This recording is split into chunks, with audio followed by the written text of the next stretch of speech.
પોતપોતાના સમાજમાં લગ્ન થાય એવું દરેક સમાજો ઈચ્છતા હોય છે અને એ પ્રમાણેની સમાજ વ્યવસ્થા અકબંધ રહે તો વર્ગ વિગ્રહ ના થાય અને સંમતિથી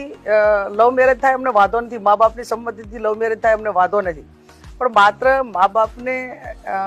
એની જે ક્રેડિટ છે, એનો પરિવાર છે, કે કોઈ બેન દીકરી ભૂલ કરે ત્યારે આખો એનો પરિવાર એ માનસિક રીતે અને બધી રીતે વેરવિખેર થઈ જતો હોય છે. બીજા જે એના બાળકો હોય છે એનું ભવિષ્ય પણ અંધકારમય બનતું હોય છે,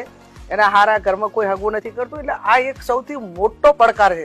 ઈચ્છતા હોય છે અને એ પ્રમાણેની સમાજ વ્યવસ્થા અકબંધ રહે તો વર્ગ વિગ્રહ ના થાય અને સંમતિથી લવ મેરેજ થાય અમને વાંધો નથી, મા બાપની સંમતિથી લવ મેરેજ થાય અમને વાંધો નથી, પણ માત્ર મા બાપને એની જે ક્રેડિટ છે, એનો પરિવાર છે, કે કોઈ બેન દીકરી ભૂલ કરે ત્યારે આખો એનો પરિવાર એ માનસિક રીતે અને બધી રીતે વેરવિખેર થઈ જતો હોય છે. બીજા જે એના બાળકો હોય છે એનું ભવિષ્ય પણ અંધકારમય બનતું હોય છે, એના હારા ઘરમાં કોઈ હગું નથી કરતું. એટલે આ એક સૌથી મોટો પડકાર છે